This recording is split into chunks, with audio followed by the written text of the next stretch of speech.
ಪಂಜುರ್ಲಿ ಅಂದ್ರೆ ನಮಗೆ ವಿಶೇಷವಾಗಿ ಈ ಪಂಜುರ್ಲಿ ಅಂದ್ರೆ ನಮ್ಮ ಒಂದು ಈ ನೆಲದ ರಾಜನ್ ದೈವ, ಒಂದು ಪ್ರಮುಖ ದೈವಗಳಲ್ಲಿ ಒಂದು. ಈಗಾಗಲೇ ನಾನು ದೈವದ ಮಂಚಗಳು ಇದೆಲ್ಲ ಸಾಮಾನ್ಯವಾಗಿ ಈಗ ಕೇವಲ ಮಂಚ ಅಂದ್ರೆ ಕೇವಲ ಮಂಚ, ಅಲ್ಲಿ ಒಂದು ಕತ್ತಿ ಮಾತ್ರ ಇಟ್ಟಿರ್ತಾರೆ, ಬೇರೆ ಏನಿರೋದಿಲ್ಲ. ಸಾಂಕೇತಿಕವಾಗಿ ನಂಬುವ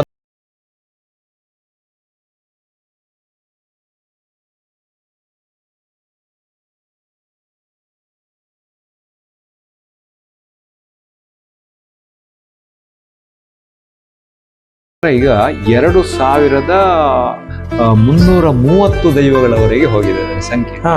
ದೈವತ್ವ ಸೇರಿದಾಗ 4 ಕೈ ಬರ್ತದೆ, ಆದ್ರೆ 4 ಕೈ ಮಾಡ್ಲಿಕ್ಕೆ ಸಾಧ್ಯ ಇಲ್ಲ. ಒಂದು ಕೈಯನ್ನು ಈಗಾಗಲೇ ಕತ್ತರಿಸಿದಾನೆ ಯಾರು ಭೈರರಸ, ಹಾಗಾಗಿ 3 ಕೈಯ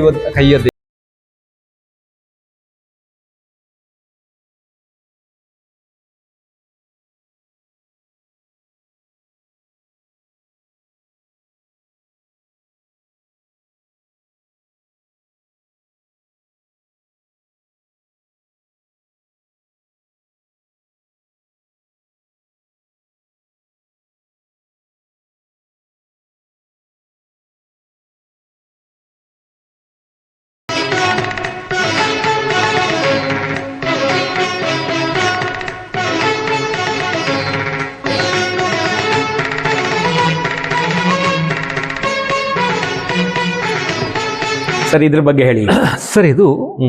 ಇದರಲ್ಲಿ ವಿಶೇಷ ಅಂತ ಏನಿಲ್ಲ. ಇದು ಬಂಡಿ ಅಂತ ನಾವು ಬಳಕೆ ಮಾಡಿದ್ವಿ. ಬಂಡಿ ಅನ್ನುವ ಶಬ್ದ, ಬಂಡಿ ಅಂದ್ರೆ ಗಾಡಿ ಎಳೆಯುವಂಥದ್ದು. ಇಲ್ಲಿ ನಿಮ್ಮ ನೇಮ ಕೋಲದ ಸಂದರ್ಭದಲ್ಲಿ, ವಿಶೇಷವಾಗಿ ನೇಮದ ಸಂದರ್ಭದಲ್ಲಿ ದೈವ ಇದರಲ್ಲಿ ಕೂತಿರ್ತದೆ, ಮತ್ತೆ ಅದನ್ನು ಎಳೆಯುವಂತಹ ಒಂದು ಕ್ರಮ ಇದೆ. ಇದು ಹಂದಿಯದ್ದಿದೆ, ಹಂದಿಯ ರೂಪದ ಬಂಡಿ ಮಾಡ್ತಾರೆ, ಹುಲಿಯ ರೂಪದ ಬಂಡಿ ಮಾಡ್ತಾರೆ, ಅದೇ ರೀತಿ ಕುದುರೆಯ ಒಂದು ರೂಪದ ಬಂಡಿಯನ್ನು ಕೂಡ ನಾವು ಕಾಣಬಹುದು. ನೋಡಿ, ಅದು ದೊಡ್ಡ ರಾಜನ್ ದೈವ, ದೊಡ್ಡ ಅರಸುಮುಂಡತ್ತಾಯ ದೈವದ ಬಂಡಿ. ಇದು ನೇಮದ ಸಂದರ್ಭದಲ್ಲಿ ದೈವವನ್ನು ಕೂರಿಸಿ ಎಳೆಯುವಂತಹ ಒಂದು ಪರಿಕರ. ಇದು ಹಂದಿದೆ ಯಾಕೆ ಸರ್ ಇದು ಪಂಜುರ್ಲಿ ಅಂತ?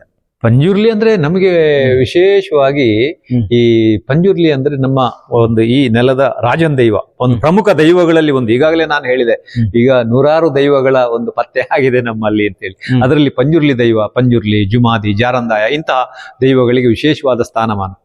ಕೆಲವು ಸೀಮೆಯ ದೈವಗಳು ಅಂತಿದೆ, ಕೆಲವು ಮಾಗಣೆ ದೈವಗಳು ಅಂತಿದೆ, ಗ್ರಾಮ ದೈವಗಳು ಅಂತಿದೆ, ಮನೆ ದೈವಗಳು ಅಂತಿದೆ.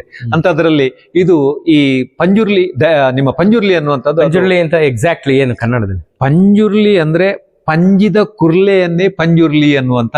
ಪಂಜಿದ ಕುರ್ಲೆ ಅಂದ್ರೆ ಮರಿ, ಹಂದಿಯ ಮರಿ.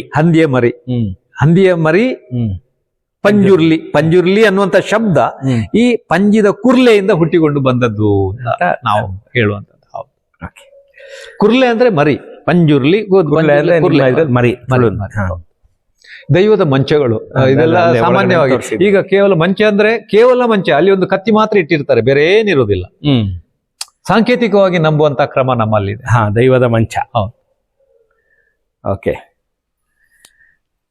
ಇದು ಒಟ್ಟು ಏನ್ ಸರ್? ಇದು ಒಟ್ಟು ನಮ್ಮ ತುಳುವರ ಮನೆಯೊಳಗೆ ಈ ದೈವದ ಮಂಚ ಅಂತ ಇರ್ತದೆ. ಏನೆಲ್ಲ ದೈವಗಳನ್ನು ನಂಬ್ತಾರೆ, ಆ ದೈವಗಳ ಬಿಂಬಗಳನ್ನ ಅದರಲ್ಲಿ ಇಡುವಂಥದ್ದು. ಸೊ ಇದೆಲ್ಲ ದೈವಗಳು ಬೇರೆ ಬೇರೆ ದೈವಗಳು. ಇಲ್ಲಿ ಪಂಜುರ್ಲಿ ಇದೆ. ಇಲ್ಲಿ ಯಾವ್ದು ಸರ್ ಪಂಜುರ್ಲಿ ಅಂತಂದ್ರೆ ನೋಡಿ, ಇದನ್ನು ಪಂಜುರ್ಲಿ ಅಂತ ಹೇಳ್ತೇವೆ ನಾವು. ಪಂಜುರ್ಲಿ ಪಂಜಿದ ಕುರ್ಲೆ ಪಂಜುರ್ಲಿ, ಹಂದಿಯ ಮರಿ, ಹಂದಿಯ ಮರಿ ಅಂದ್ರೆ ನಾವು ಪಂಜುರ್ಲಿ ಅಂತ ನಾವು ಹೇಳುವ. ಪಂಜುರ್ಲಿ ಈಚೆ ಒಂದು ದೊಡ್ಡದು ಒಂದು ಇಟ್ಟಿದ್ದೀರಿ. ಅದು ಮಣ್ಣಿನದ್ದಿದೆ ಸರ್. ನೋಡಿ ಇಲ್ಲಿ ನೋಡಿ, ಇದೇ ಹಿಂದಿನ ಕಾಲದಲ್ಲಿ. ಈಗ ಇದು ನಿಮ್ಮ ಪಂಜುರ್ಲಿಯೇ, ಅದು ಆವೆ ಮಣ್ಣಿನಿಂದ ಮಾಡಿರುವಂತದ್ದು.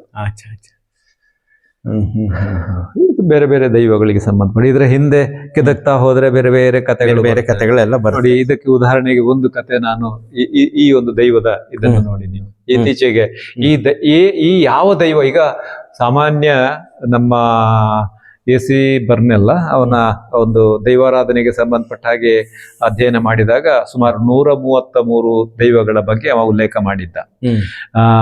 ಆ ನಂತರ ಬೇರೆ ಬೇರೆ ಸಂಶೋಧಕರ ಕಾಲಾವಧಿಯಲ್ಲಿ ಬೇರೆ ಅದರ ಸಂಖ್ಯೆಗಳು ಏರ್ತಾ ಹೋಯ್ತು. ಇತ್ತೀಚೆಗೆ ಒಂದು ನಮ್ಮ ಅವರ ಲೇಖಕರ ಅಥವಾ ಸಂಶೋಧಕ ಹೆಸರು ಲಕ್ಷ್ಮಿ ಅಂತ ಇದ್ದಾರೆ, ಲಕ್ಷ್ಮೀ ಪ್ರಸಾದರು. ಅವರ ಅಧ್ಯಯನ ಪ್ರಕಾರ ಈಗ 330 ದೈವಗಳವರೆಗೆ ಹೋಗಿದೆ ಅದರ ಸಂಖ್ಯೆ. ಆಯ್ತು. ಆದ್ರೆ ಈ ದೈವ ಯಾವ ದೈವ ಅನ್ನುವಂಥದ್ದನ್ನು ಇವತ್ತಿಗೂ ನಮ್ಗೆ ಐಡೆಂಟಿಫೈ ಮಾಡ್ಲಿಕ್ಕೆ ಆಗ್ಲಿಲ್ಲ. ಆದ್ರೆ ಇತ್ತೀಚೆಗೆ ಒಂದು ಬೆಳವಣಿಗೆಯಲ್ಲಿ ನಮಗೆ ಸ್ಪಷ್ಟವಾಗಿ ಗೊತ್ತಾಗಿದೆ ಇದೇನು ಅಂತಂದ್ರೆ, ತುಳುನಾಡಿನಲ್ಲಿ ವಿಶೇಷವಾಗಿ ಆರಾಧನೆ ಮಾಡುವಂತ ಕಲ್ಲುಟಿ ದೈವದ್ದು ಅಂತ ಹೇಳಿ. ಕಲ್ಲುಟಿ ದೈವ ತುಳುನಾಡಿನಲ್ಲಿ ಮುಖ್ಯವಾಗಿ 2 ದೈವಗಳು, ಕಲ್ಲುಟಿ ಮತ್ತೆ ಪಂಜುರ್ಲಿ. ಇವರು ಅಣ್ಣ ತಂಗಿ. ಈಗ ನಿಮಗೆ ಅದರ ಕಥೆಯನ್ನ ವಿಸ್ತರಿಸಿ ಹೇಳಬೇಕಾದ್ರೆ, ಬೇಲೂರು ಶ್ರವಣಬೆಳಗೊಳದ ಮೂರ್ತಿಯನ್ನು ಕೆತ್ತಿರುವಂತದ್ದು ಶಂಭು ಕಲ್ಕುಡ ಅಂತ ಹೇಳಿ. ಆ ಶಂಭು ಕಲ್ಕುಡನ ಮಕ್ಕಳೇ ಈ ಪಂಜುರ್ಲಿ, ನಿಮ್ಮ ಕಲ್ಲುಟ್ಟಿ ಮತ್ತೆ ಕಲ್ಕುಡ. ಸೊ ಈ ಶಂಭು ಕಲ್ಕುಡ ಶ್ರವಣಬೆಳಗೊಳಕ್ಕೆ ಮೂರ್ತಿ ಕೆತ್ತಲಿಕ್ಕಾಗಿ ಹೋಗಿರ್ತಾನೆ. ಆ ಹೊತ್ತಿಗೆ ಈ ಮಕ್ಕಳ ಜನನ ಆಗಿರೋದಿಲ್ಲ. ಈಗ ಆ ನಂತರ ಇವ ಬಾರದೆ ಬಹಳ ಸಮಯ ಆಗಿತ್ತು. ಹಾಗಾಗಿ ಈ ಶಂಭು ಕಲ್ಕುಡನ ಮಗ ಬೀರು ಕಲ್ಕುಡ ಅವನನ್ನು ಹುಡುಕಿಕೊಂಡು ಘಟ್ಟಕ್ಕೆ ಹೋಗುವಂಥದ್ದು. ಘಟ್ಟಕ್ಕೆ ಹೋದಾಗ ಈಗ ಅಪ್ಪ ಮಗ ಎದುರೆದುರಾಗ್ತಾರೆ. ಕೊನೆಗೆ ಅಪ್ಪ ಮಗ ಅಂತ ಹೇಳಿ ಗೊತ್ತಾಗ್ತದೆ. ಈ ರೀತಿ ಕೆಲಸ ಮಾಡೋದಕ್ಕಾಗಿ ಹೋಗಿದ್ದೆ ಅಂತ ಹೇಳಿದಾಗ, ನಿನ್ನ ಕೆಲಸವನ್ನು ನೋಡಬೇಕು ಅಂತ ಶ್ರವಣಬೆಳಗೊಳಕ್ಕೆ ಹೋದ್ರೆ, ಶ್ರವಣಬೆಳಗೊಳದ ಮೂರ್ತಿಯಲ್ಲಿ ಅವ ಏನೋ ಒಂದು ಲೋಪವನ್ನು ಕಂಡು ಹುಡುಕ್ತಾನೆ. ಯಾರು? ಬೀರು ಕಲ್ಕುಡ. ತಂದೆಯ ಕೆಲಸದಲ್ಲಿ ಲೋಪವನ್ನು ಕಂಡು ಹುಡುಕಿದಲ್ಲ ಅಂತ ಹೇಳಿ ತಂದೆ ಬಹುಶಃ ತನ್ನ ಕೈಯನ್ನೇ ಕತ್ತರಿಸಿಕೊಳ್ಳುವಂಥದ್ದು.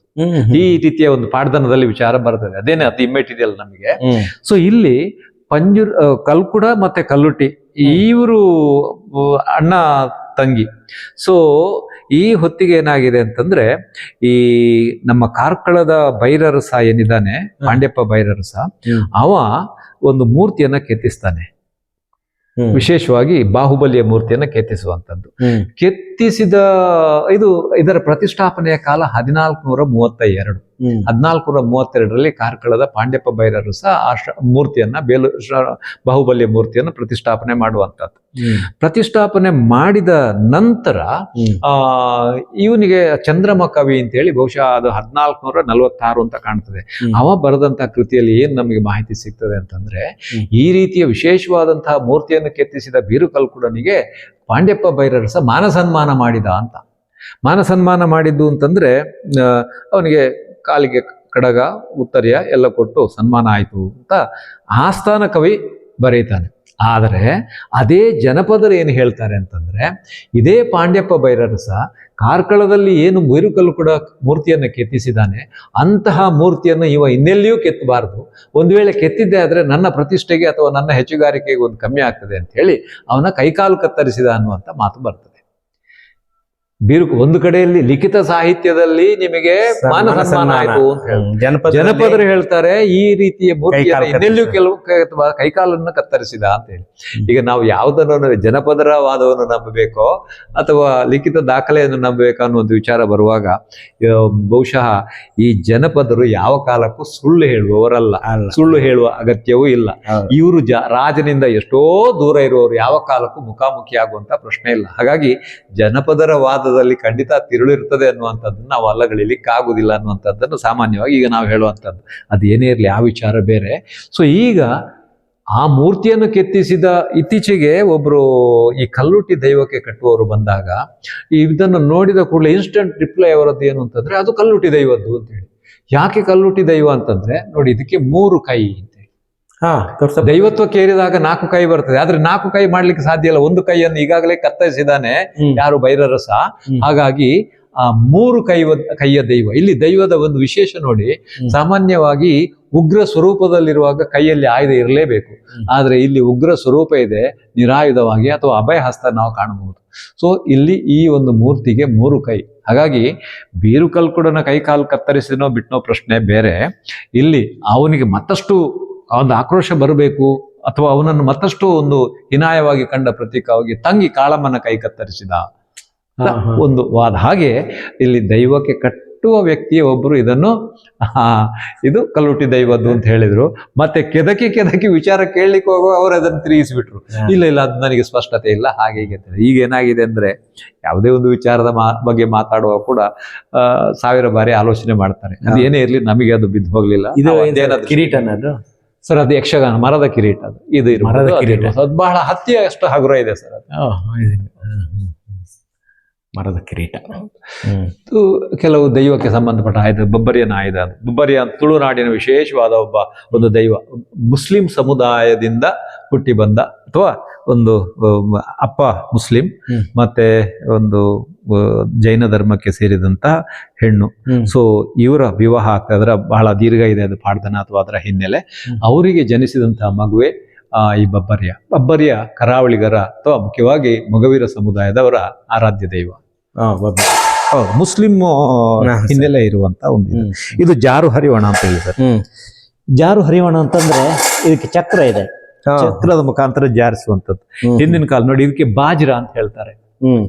ಈ ಕೂತ್ಕೊಳ್ಳೋ ಜಾಗ ಇದೆಯಲ್ಲ ಸರ್, ಇಲ್ಲಿ ಗುತ್ತಿನವ ಕೂತಿರ್ತಾನೆ. ಸಂಜೆ ಹೊತ್ತಿಗೆ ಬಯಲಿನಲ್ಲಿ ಕೆಲಸ ಎಲ್ಲ ಮುಗೀತದೆ. ಮುಗಿದ ನಂತರ ಕೆಲಸದವರು ಬಂದು ಬಾಚ್ಯದಲ್ಲಿ ಕೂತಿರ್ತಾರೆ. ಯಜಮಾನ ಇಲ್ಲಿ ಕೂತಿರ್ತಾನೆ. ಕೂತು ಇವ ಎಲೆ ಅಡಿಕೆ ಹಾಕಿ ಅವರಿಗೆ ಇದರಿಂದ ಈ ಅವನ ಬೆತ್ತದಿಂದ ಇದನ್ನು ಜಾರಿಸಿ ಬಿಡುವಂತದ್ದು. ಅದಕ್ಕೆ ಜಾರು ಹರಿವಣ. ಅವ ಕೆಲಸದ ಮಾಲೀಕ ಅಲ್ಲಿ ಜಾರಿಸ್ತಾನೆ, ಜಾರಿಕೊಂಡು ಹೋಗ್ತದೆ ಅದು.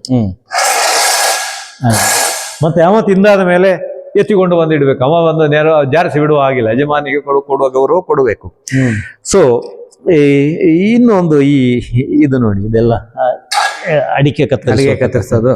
ಇದರ ವಿಶೇಷ ಏನು ಅಂತಂದ್ರೆ, ಇಲ್ಲಿ ಮುಖ್ಯವಾಗಿ ನಾನು ಹೇಳುವಂತದ್ದು, ಹಿಂದಿನ ಕಾಲದ ಒಂದು ಕೆಲವು ಕ್ರಮಗಳನ್ನೆಲ್ಲ ನೋಡಿದ್ದಾರೆ. ಈ ರೀತಿ ಕೆಲಸ ಮುಗಿಸ್ಕೊಂಡು ಬಂದವರು ಸಾಲ ಕೇಳುವಂತದ್ದಿದೆ. ಈ ಸಾಲ ಕೇಳುವಾಗ ಕೆಲವರು ಪ್ರಾಮಾಣಿಕವಾಗಿ ಸಂದಾಯ ಮಾಡ್ತಾರೆ, ಕೆಲವರು ಮಾಡೋದಿಲ್ಲ. ಸೊ ಈ ಸಾಲ ಕೇಳ್ತಾರೆ ಸರಿ, ಆಗ ದನಿ ಯೋಚನೆ ಮಾಡ್ತಾನೆ, ವಾಪಸ್ ಕೊಟ್ಟಾನೋ ಕೊಡುವವನು, ಕೈ ಕೊಡುವವನು ಅಂತ ಹೇಳಿ. ಅದಕ್ಕೆ ಅವರಿಗೆ ಒಂದು ಪರೀಕ್ಷೆ ಇದೆ ಅಂತೆ. ಏನು ಪರೀಕ್ಷೆ ಅಂತಂದ್ರೆ, ಇಲ್ಲಿ ಎಲೆ ಅಡಿಕೆ ತಿನ್ನುವಂಥದ್ದು ಸಾಮಾನ್ಯ. ಹಿಂದಿನ ಕಾಲದಲ್ಲಿ ಒಂದು ಅಡಿಕೆಯನ್ನು ಅವನು ಕೈ ಕೊಡೋದು ನೋಡಿ, ಇದನ್ನು ಪೂಲ್ ಅಂದ್ರೆ ತುಂಡು ಮಾಡಿ ಅದನ್ನ ಸಿಪ್ಪೆ ತೆಗೆದು ತುಂಡು ಮಾಡಿ ಹಾಕು ಅಂತ ಹೇಳೋದು. ಇವ ಕೆಲಸದ ಮಾಡಿ ಕೂತ್ಕೊಂಡು ಅದರ ಸಿಪ್ಪೆ ತೆಗಿತಾನೆ, ಪೆರೆಸಿ ಅದನ್ನು ಪೂಲ್ ಮಾಡ್ತಾನೆ. ಪೂಲ್ ಮಾಡಿ ಅದರ ಹರಿವಾಣಕ್ಕೆ ಹಾಕಿ, ಸಾಲ ಕೇಳಿ ಪ್ರಾಮಾಣಿಕವಾಗಿ ಅದನ್ನು ಸಂದಾಯ ಮಾಡುವಂತಹ ಮನಸ್ಸಿನವನಾದ್ರೆ ಏನು ಅದರ ಸಿಪ್ಪೆ ಎಲ್ಲ ತೆಗೆದಿದ್ದಾನೆ ಅದನ್ನೆಲ್ಲ ತೆಗೊಂಡು ಹೋಗಿ ತೆಂಗಿನ ಮರದ ಬುಡಕ್ಕೆ ಹಾಕಿ ಪ್ರಾಮಾಣಿಕವಾಗಿ ಬಂದು ಕೂತುಕೊಳ್ತಾನೆ. ಮೋಸ ಮಾಡುವನಾದ್ರೆ ಆ ಎಲೆ ಅಡಿಕೆಯ ಸಿಪ್ಪೆ ತೆಗೆದಿದ್ದಾನೆ, ಅದನ್ನು ಅದರ ಕಸ ಎಲ್ಲ ಅಲ್ಲಿಗೆ ಜಾರಿಸಿ ಅದರ ಮೇಲೆ ಹೀಗೆ ಕೂತು ಸಾಲ ಮಾತ್ರ ಕೇಳಿ ಕೊಟ್ಟ ಸಾಲವನ್ನು ಹಿಡ್ಕೊಂಡು ಹೋಗಿ ಮತ್ತೆ ಬರುವ ಮನೋಭಾವನೆಯನ್ನು ಅಲ್ಲ ಅಂತೇಳಿ. ಅಂದ್ರೆ ಒಟ್ಟಿನಲ್ಲಿ ಪ್ರಾಮಾಣಿಕತೆಯನ್ನು ಪರೀಕ್ಷೆ ಮಾಡುವಂತ ಒಂದು ಕ್ರಮ ಅಡಿಕೆ ಸಿಪ್ಪೆ ತೆಗೆಯುವಂತ. ಏನ್ ಹಾಕಿದಿರಿ ನೀವು? ಹೌದು, ಇದ್ರ ಬಗ್ಗೆ ಒಂದು ಎಕ್ಸ್ಪ್ಲನೇಷನ್ ಕೊಡಿ.